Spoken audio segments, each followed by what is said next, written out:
Hey, everybody, and welcome to Voices of Recovery. Today's guest is Amanda Lyon, and I'm your host, Gregory Greer.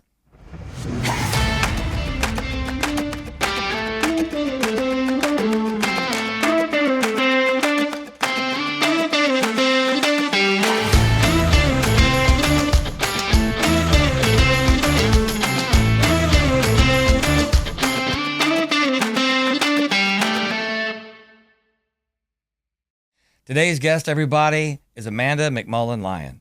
And I want to clarify for the record, there's something else about her. It's Deputy Amanda Lyon. And we'll talk more about that. She works as the officer, the information officer of the Ouachita Parish Sheriffs Office. And I want to let her introduce her amazing career because I had no idea just how full it was. So I want to welcome everybody, Amanda, Deputy Amanda. Well, thanks so much for having me first and foremost. And I'm not sure that the introduction is going to be quite as short as you want it to be. So we'll kind of talk about it all throughout. But I'm excited to be here. Like I told you, if there's anything I love to do, it's talking. And I can talk as long as you want. So. Is it like the donkey on Shrek? Shrek, I'm the talking.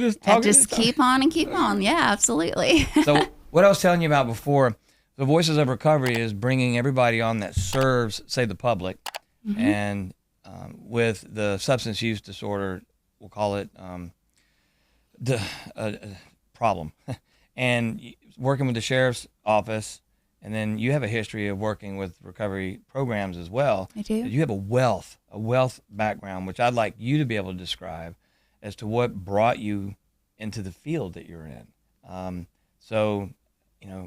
It wasn't until today that I realized that deputy went in front of your name. Yeah. And I got intimidated and was thinking like, God, do I have any, history of cops chasing me? So yeah, this whole program is about to unite all providers, if you will. And I think the sheriff's parish, that is a provider. Absolutely it is. And I'm not sure if we'll refer to it as a wealth, but as my dad says, I'm a cesspool of knowledge at times. A cesspool of knowledge, Cesspool? Yeah, just full of all kinds of crap. Okay. I dig it. Yeah. So how did you get involved with that? So, in 2019, I actually started my own marketing firm, which was Empire Media Management. And I did that for quite a while. And for 4 years of that, I was doing on contract, I was doing all of the social media management, all of the website, all of the recruitment, the hiring, all the video work, everything for the sheriff's office. Oh. And yeah, so that, for a long time I had been doing that. And then, you kind of get to a point where you just want to make a change. Well, when you own your own business, it's not like you just wake up and say, today we're just going to say, the hell with it and just do something new. It's like a life-changing thing. Yeah. To the point where this story is really kind of cool, so I have to tell you exactly how it happened. Please. I'd been thinking about it and praying about it and going back and forth. And one of the greatest things about me and my biggest downfall all at the same time is my heart. Because I lead with my heart more than anything. More to the point where I put others before myself and anything else, that it's almost a downfall. And as I was putting this in my head, like back and forth, I was like, I really don't want to do it, but I've got all these other people that depend on me. And then finally one day I woke up and I was like, you know what? Today's the day. So I told my husband, and my husband is Matt, and we're driving in front of the children's home. And I said, babe, I think I want to make a job change. And we were about to round the curve, and I wasn't sure if we were going to round the curve or go into the bayou. It was just like, well. So he did a whip? Yeah, it was kind of like, what do you mean? But it wasn't one of those, no, you're not going to do that. It was, wow, okay. What do you think you want to do? I said, I really don't know. I just feel it. I have that gut feeling. Well, the very next day, in the very same spot that we were passing, my phone rings, and it was Sheriff Michelle. Okay. God moment. Right? I mean, I have chills thinking about it. Yeah. And I was like, hello. And he said, what are you doing? And I said, nothing, me and Matt are headed home. And he said, okay. And I was thinking in my head, he must want something because he's got that, okay, I'm trying to be your friend voice, not the I'm the sheriff voice. I was going to say that was very friendly. Yes. Yeah. And granted, you know, we go way back, you know, because his wife, Angela, and her friendship with my family and such. And so he says, all right, what is it going to take for you to come on board?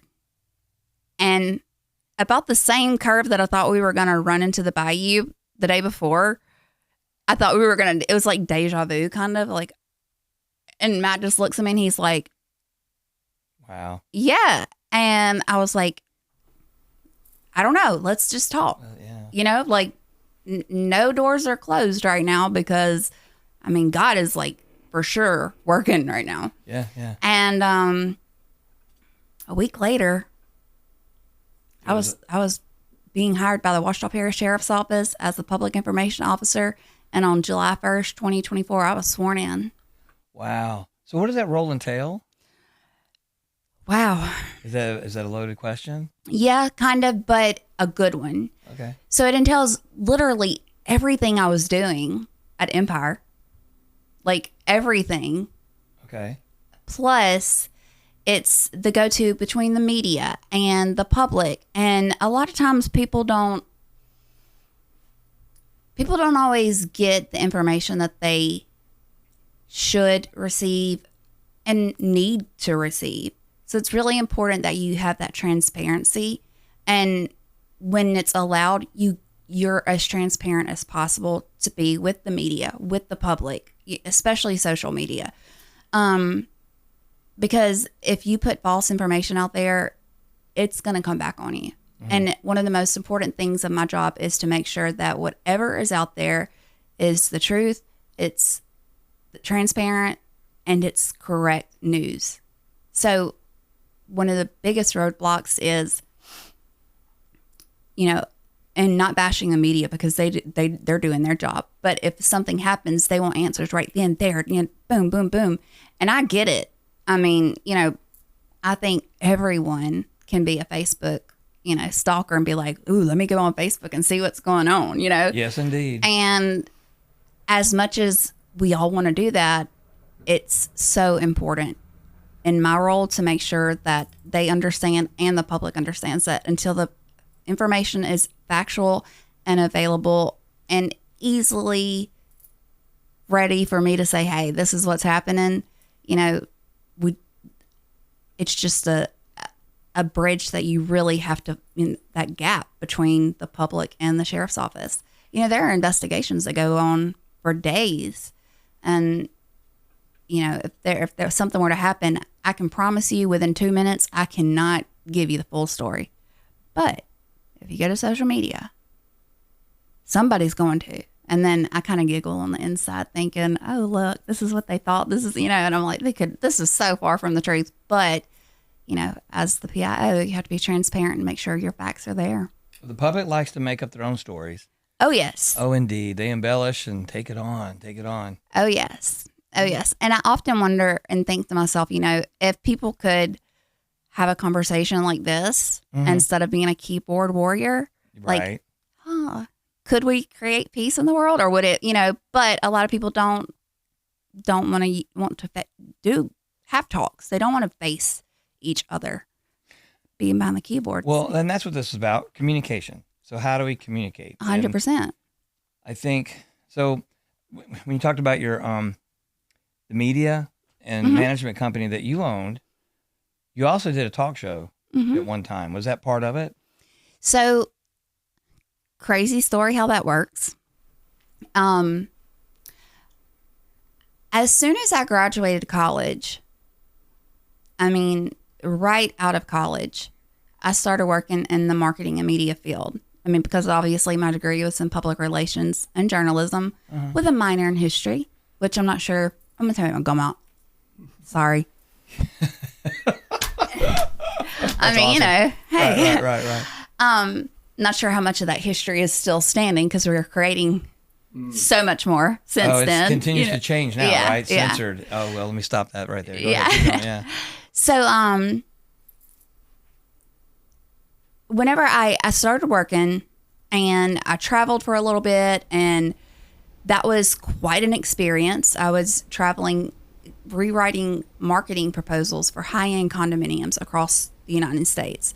So I would go and stay at these properties, literally, like, watch their staff, see what they were doing, and sometimes I could be there 6 months, sometimes I could be there 10 months. Wow. Yes. And it was very, very cool. But I ended up coming back home because home is where the heart is. Mm-hmm. Yes, and my parents are just freaking amazing. And yeah, they are, by the way. Yes. And so I came back home, and Lee Fletcher, which was one of my biggest mentors. Wow. Yes. My dad loved that guy. Oak Grove guy, I mean, Grove. hey. Right. So he had the Fletcher group, and Lee was a lot like your dad, old Dr. Greer. And if there was just a little spark of an idea, we're running with it. And I mean full speed, and I kind of feel that I gained some of that running. I mean, I don't literally run, but you know what I mean? I got you. From Lee. And he taught me so much, like, how to do this, how to do that, what to do to make this better, what to do to make that better. And on a whim, overnight, he came in to work the next day and he says, well, we're going to have a radio station. Poof. And I said, oh, okay. And that is when I thought, I don't know what I'm doing here. Like, radio is nowhere in my sight. So, at the time, it was 92.7 Fox FM talk radio. And, boy, he had some crazy guests. He had some shows, and Lee was one of those that would literally vomit at the mouth. And he didn't care what you thought, if you wanted to know the facts and you want to know the truth, he was going to tell you. And I see him shaking his head. Show over there. Yeah. Yes, absolutely. Which is even crazier. Full circle moment here. Mm-hmm. And so he asked if I wanted to do like the weather. And I was like, the weather? You want me what? You want me to just get on there and tell you, like, hey, it's Louisiana. We may have all 4 seasons today, you know? Yeah. And so I started doing that, and I was like, oh, this is kind of cool.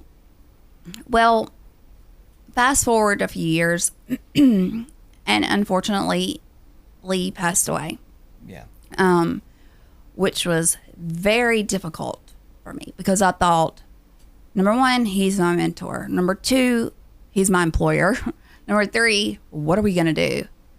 And we just continued working because his grandmother, was kind of the overseer of things. And then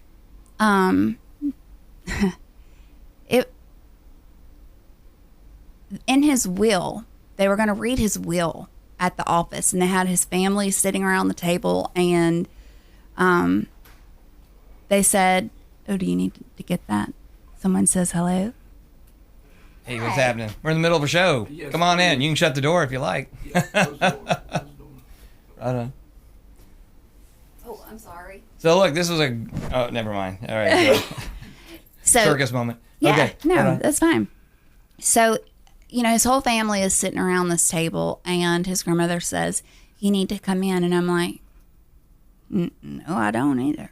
Like, this is a family moment. Like, y'all have your time, whatever. And she was like, no, you need to come in. And I was like, okay. So I pulled up a chair and sat at the table with his family. And they went through his will, and they flipped to like 5th or 6th page. And apparently Lee Fletcher, God rest his soul, saw something in me.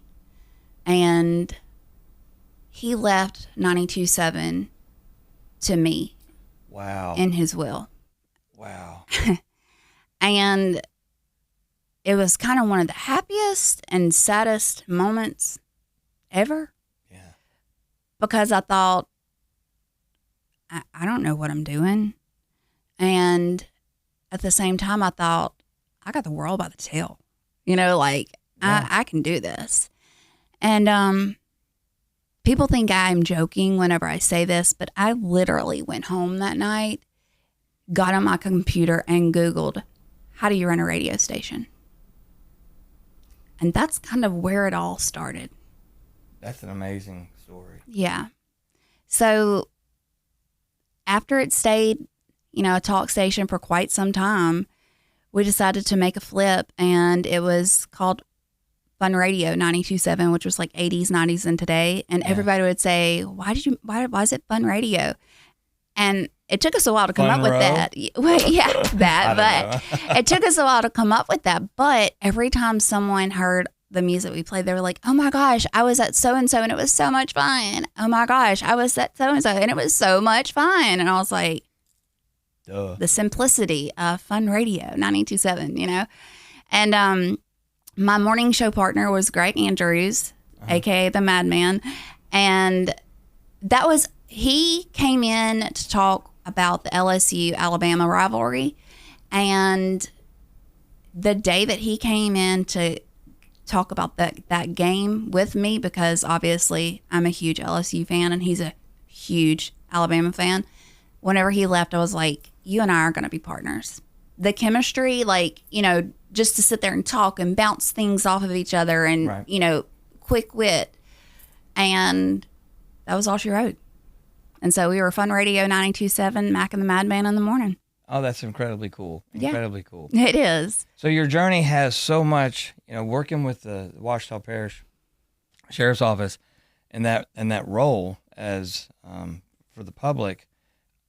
I'm thinking though, I mean, you work well with the public, and I heard earlier you talked about you work with your heart, and almost to your detriment. That is. So there's a part that says I'm a rescuer, I'm a caretaker, and I don't know if that speaks to you. Just it looked that way, maybe? 100%. Okay, and it's like, well, I'm really interested. Am I aware of how did I become a caretaker? What was it in my life that created such a role? Because I'd like to flip the script a little bit, if that's the correct verbiage. They use that a lot. But it's like, because I want to go, you did work in the recovery arena. And I want to take a quick second to talk for our sponsors, since we're certainly. going to that, as that's Ravel Recovery, everybody. So if you're out there and you're struggling with addiction and you're looking for a place to go, Ravel Recovery, and that's Ravel, Louisiana. They have a plethora of beds. They also do medication assistant treatment. So MAT, they have group, individual. And if you can't get there, hey, they will come and get you anywhere in the state of Louisiana. They will come to you. I mean, if you need help, you have somebody that's willing to come and get you. Ravel, Louisiana. The number is 318-728 and 5488. 728-5488, Ravel Recovery. They're our sponsors today. I want a big shout out to you. Ryan Felder, thank you so much. And welcome back, Deputy Amanda. And so you worked in the field of recovery. And I say that because if I'm a caretaker, if I'm a rescuer, it's like I see these suffering souls. And, you know, now that you're at the Ouachita Parish Sheriff's Office and you see, you know, people in need and help, I mean, that just, wow, it's almost like a label to some degree. But it fits you, but in a healthy way, not unhealthy. Right. Gosh, you're a leader, a speaker. So tell me about, you know, how did I get to become, how did this role, how was it created? So when I was little, I say little, 6 months old was the first You time. remember when you were 6 months old? Nope. I was going to say don't. that is impressive. Yeah. All right. That would be a whole nother podcast if I could remember that. Yeah. I was 6 months old and my mom walked me across the stage in my very first pageant that I was in. You're a pageant girl. Oh, yes. Wait, do you know how we first met? I just remembered a moment. The first memory I have of you is my dad selling his cotton dot Cotton dot scrubs, scrubs, yeah. and we had to take pictures. Yeah, yeah, in yeah. scrubs. Yes. And I was like, oh, I'm a model. Yeah. So you were a pageant. You were in a pageant. I was. And I think I can attribute a lot of the things that I know I can. I can attribute a lot of the things that go hand in hand in my life with my mom giving me the opportunity to grow up in pageants. Now, I want to preface this conversation by saying pageants have changed a lot since I was in pageants. You know, I mean, she had me dolled up and looking cute, but I mean, I still had my real teeth and real hair, you know, unlike what they do with what they do today. Something's different like that today? Oh, yeah. They have like these little flippers they put in, and they like, you know, have these big wigs. And, you know, I'm like, no, that's never going to happen, you know. Wow. Yeah, it's kind of creepy, but. Sounds creepy. Yeah. I'm glad you were in the natural era. Yes, Okay. yes. And so my mom, and we had her friend, Miss Lois Mercer, and and my friend Cindy, who we eventually became sorority sisters and grew up together, you know, all throughout college. They were our traveling buddies.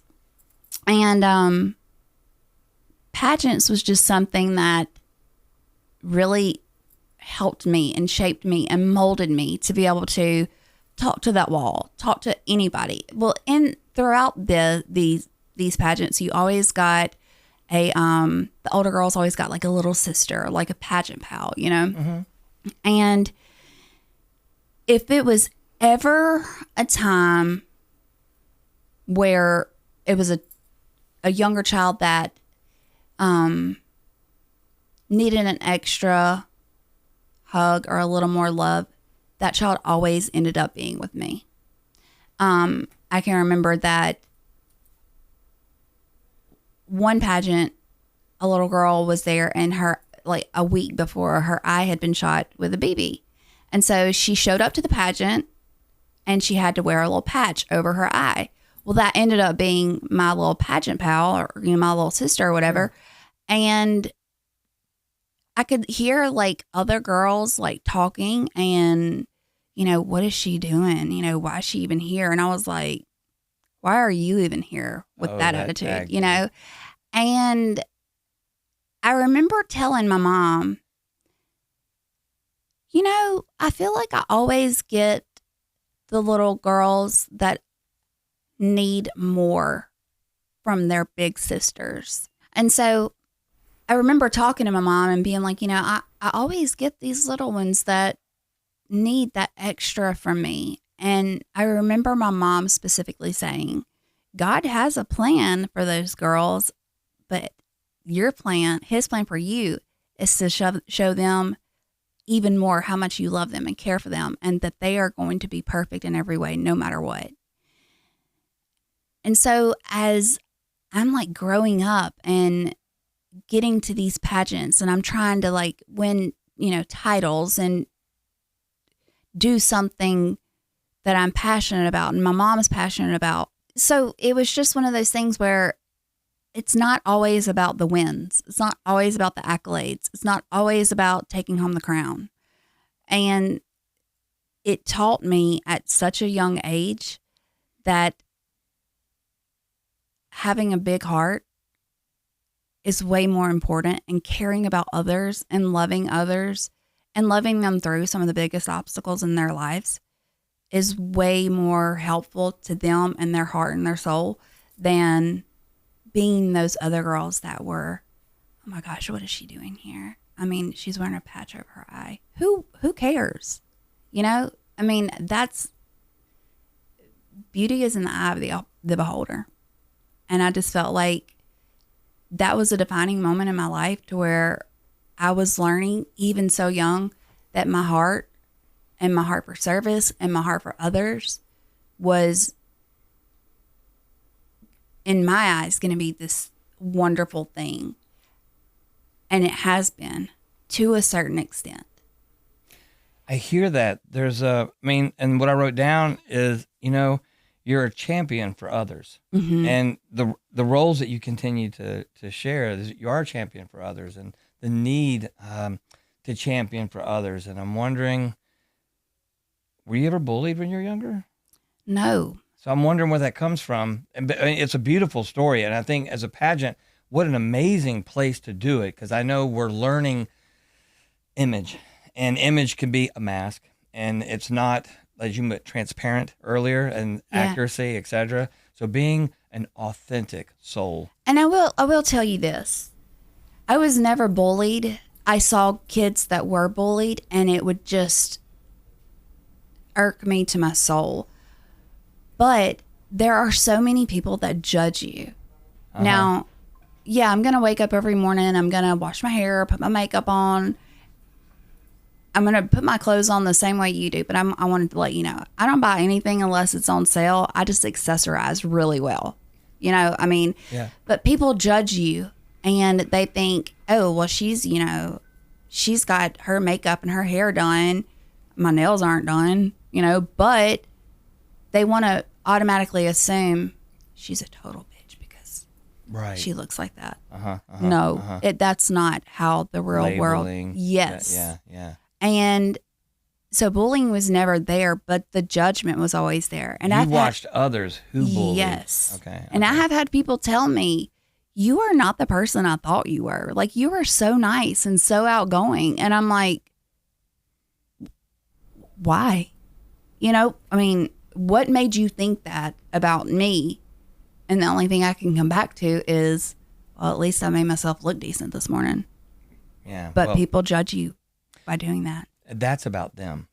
And so Mel Robbins, I don't know if you're familiar with her. She has a book called Let Them. And it was about a month ago. I started diving into it, and I was like, wow, that's pretty amazing to allow yourself to see what they do by just step back. That question, what made them think, that's about them. Yeah. That's about them. So going back to,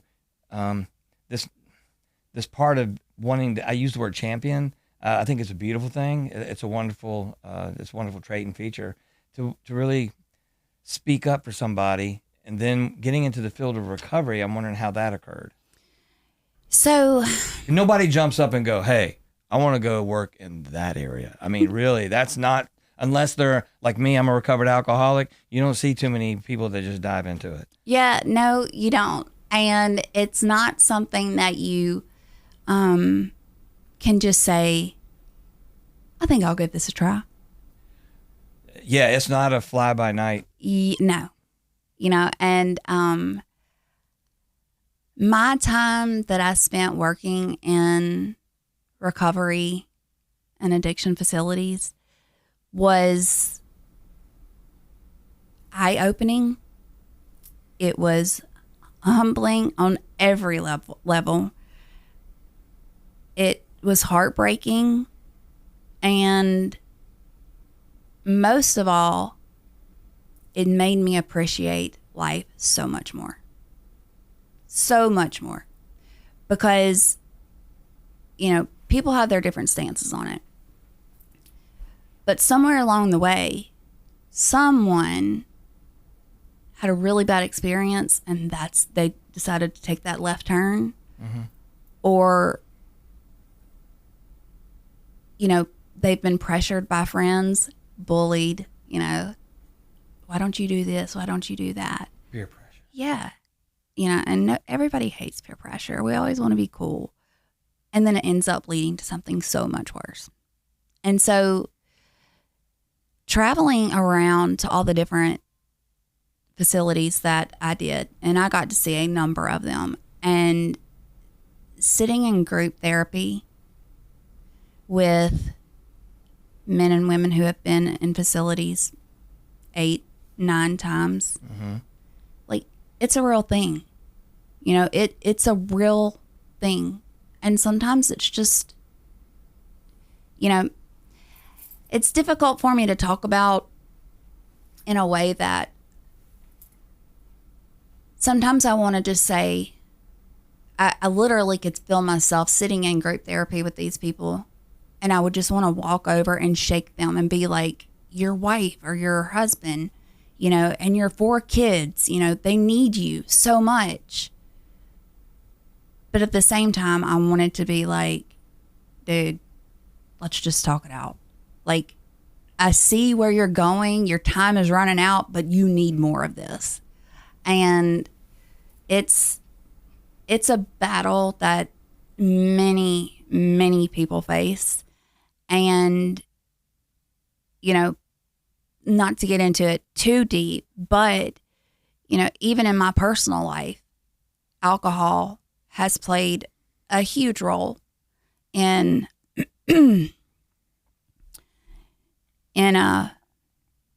in my marriage, you know, and it's hard. And I commend those that, and you, those that can overcome it, because it's a never ending battle, it seems. You know, people can go to recovery and stay 3 days and get their detox, and they're like, oh, praise Jesus, I'm healed and I'm ready to take on the world. It happens. But that's not, but that's not real life. You know, and it's unfortunate. And so the mama bear and the fixer-upper in me would want to be, you know, and this is, you know, I feel like whatever show that was, but the doctor always says, how can I help? You know, like that's not something that's easily supposed to roll off the tongue in, you know, in recovery, but how can I help? You know, like, what do you need? But sometimes they need more than just, you know, group therapy or a detox. Sometimes people just need to say, hey, will you listen? Can we talk? And now that my role has flipped to where I'm now at the sheriff's office, you know, I want to go without saying that I have not seen friends of mine that have personally gone through addiction battles, and it's been a recurring incident, and me be on a scene and, you know, them literally look over and be like, I'm like, I can't do anything for you. You know, like, you and I had a talk 2 years ago, and I gave you my all, and I gave you every, you know, pep talk I could and wanted to help you get better. But now I'm in a position to where, you know, I can't do much more for you, but at the same time, you've gotten yourself to this point. We've seen the steps. I've personally watched friends take those steps, but continue to fall back. And that's what's heartbreaking for me in the role that I'm in now. It's pretty remarkable. Most people have, when it comes to the caretaking role, difficulty with setting boundaries. And what you just described was a natural boundary. And most people can be taken advantage of. And I was about to ask you if people take advantage of you. And what you just told me was an awareness of, well, there's a space that I can't be of value. And that's about you, not about me. I don't take it on. At least that's am I accurate with that? Yeah, absolutely you are. And, you know, Greg, to be honest with you, it was not until probably the last, I wouldn't even say 2 years, maybe the last year and a half of my life, because I've had some, you know, personal things that have happened. You know, women have hormones, you know, all those things. About those. Yeah, they're terrible to deal with. But, you know, I have found that even though I'm leading with the person that I've always been, that it's okay for me to say no. Now, so there was a time when you couldn't say no. Is that what you're saying? There are still times, few and far between. But now when I say it, if I say it, one, I mean it with conviction that no is like, I'm not doing it. Or the other is, how can I say this? Bluntly. Yeah, we have been down this road. You have used me up in every possible way. So when I tell you that I'm not going to be part of this or not going to help you, like, that ship has sailed. Yeah. It's over and done with. And that's been difficult for me, but I'm learning that if I say no, it's almost like Relief. yes. Wow. And it has been life changing almost for me in the last year and a half, 2 years. And, I'm not saying it's my crazy body and but I think the older I get, the less BS that I want to deal with. Good for you.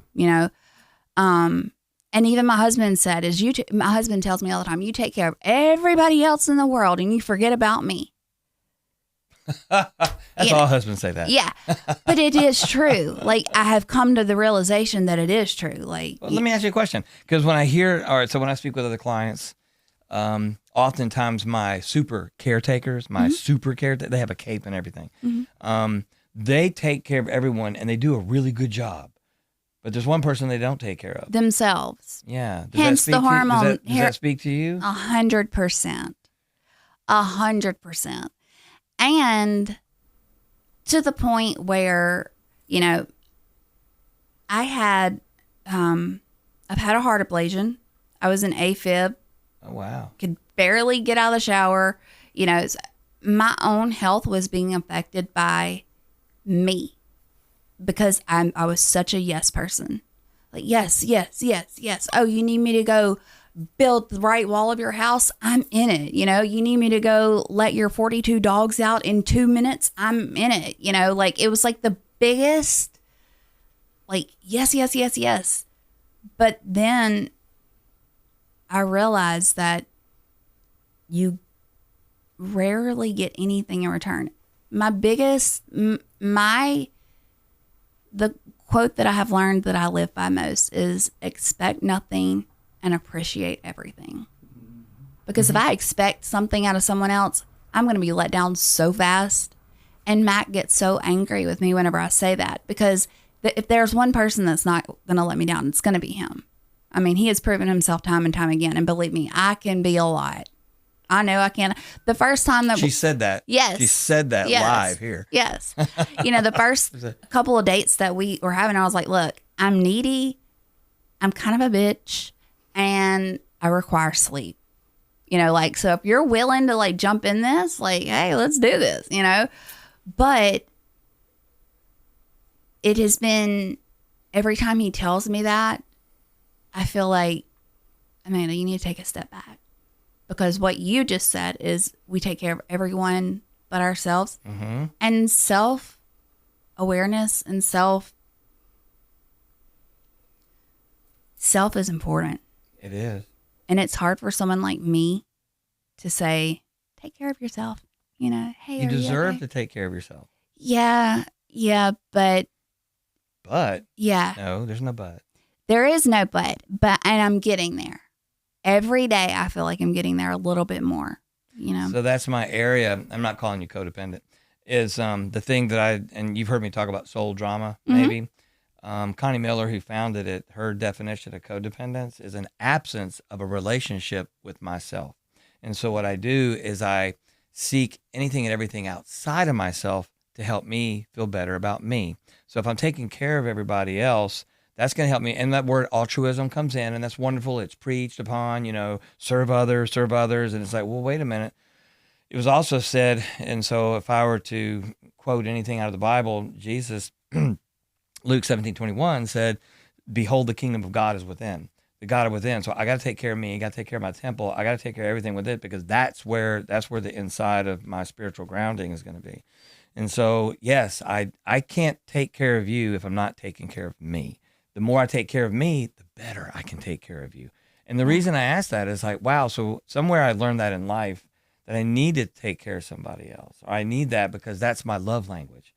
Yeah. And when I say love language, I mean the unhealthy love language. Right. I overdo it trying to help me feel better about me because I haven't been able to take care of me. I didn't learn how on my own. And that's everybody's journey. Right. To learn that self-care part, to be able to touch that part. One thing that I will say too is I was never able to have children of my own. it was God's plan. It was, not in the cards for me.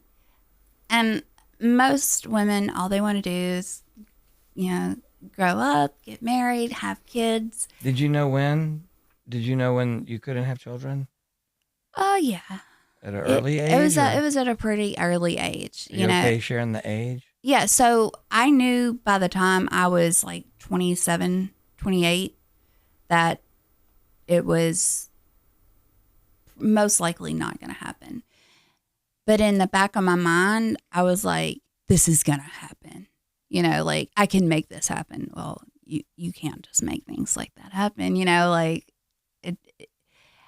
And so knowing that I was never going to have a child of my own to, number one, have that bond with and experience the full womanhood is essentially how I flipped the script on my entire life and career and thought, well, if I can't have a kid, then I'm going to be the best I can at whatever it is I decide to do. Would that also be taking care of everybody? Taking care of everybody else, immersing myself in work, making sure that it's, to the best of its ability, the whole nine.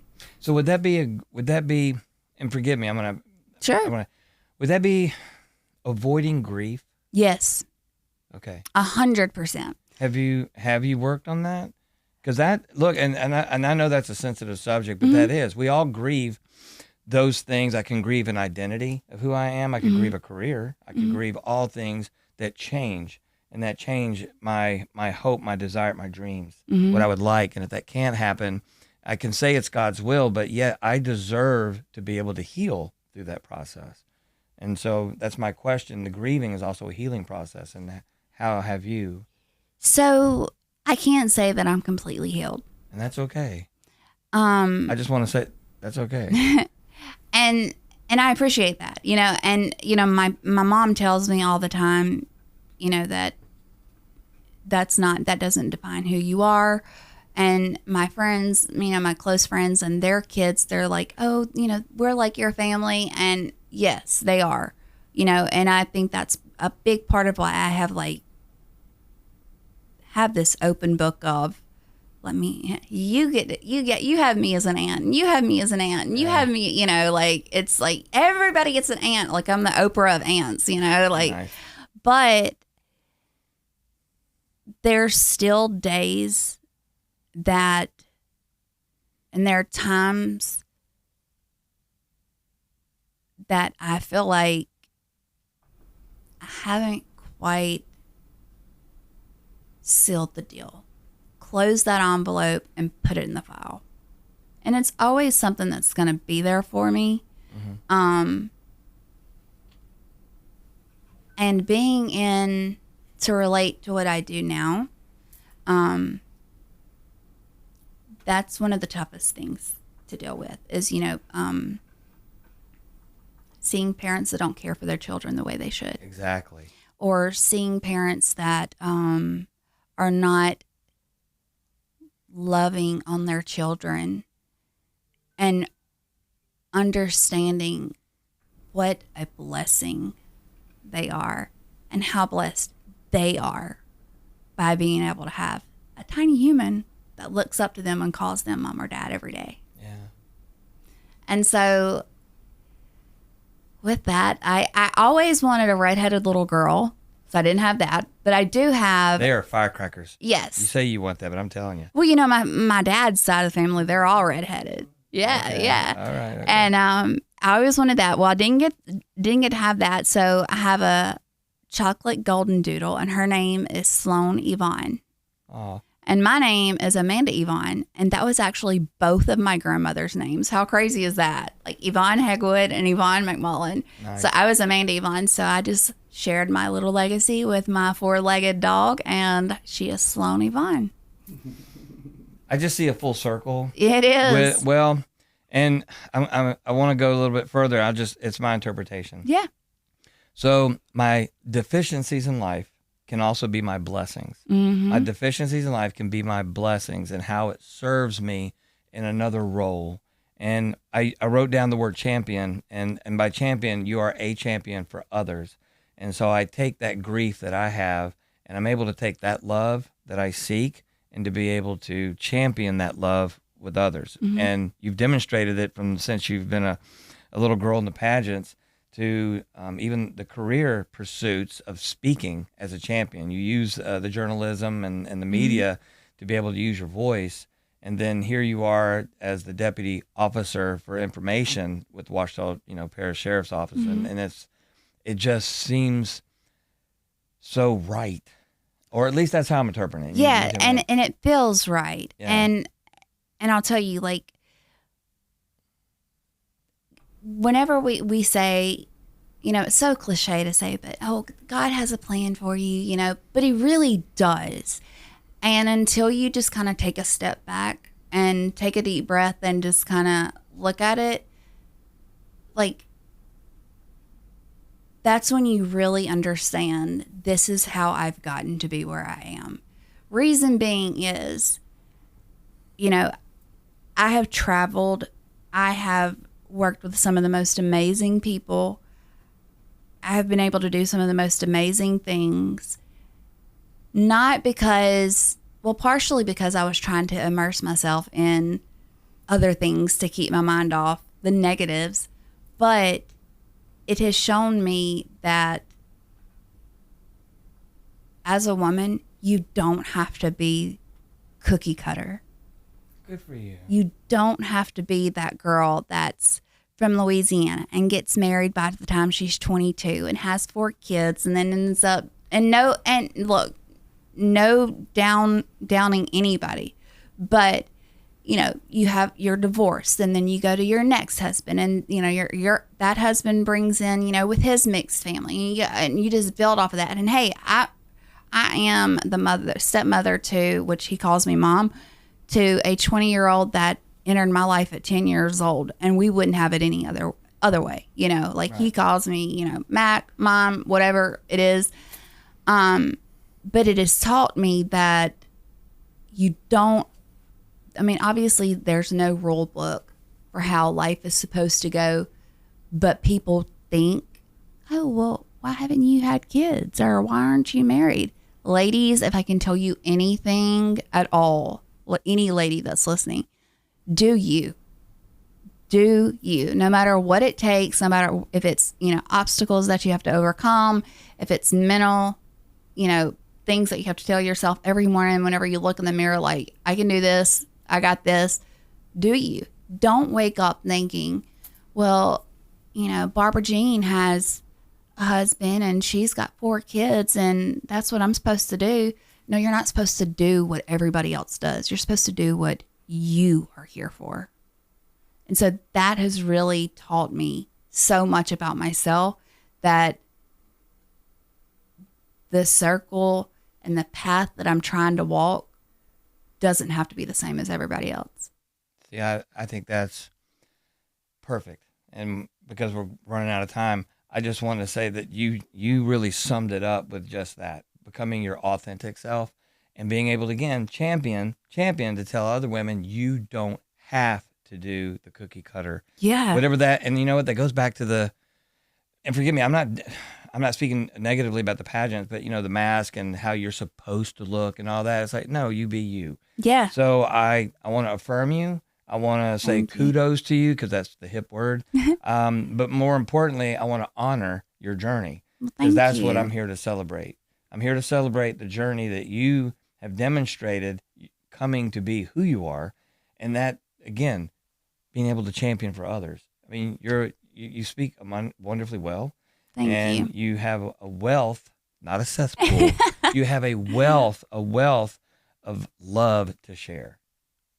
So I want to thank you again from the bottom of my heart coming to join us today, because your journey does speak to others that are all seeking to find their way.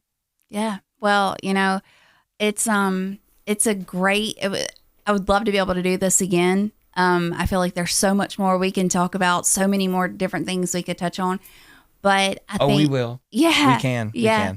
We can. I feel like, if you are true to yourself and you lead by what's in your heart and not what everybody else wants, that life is going to be set out for you the way that it should be.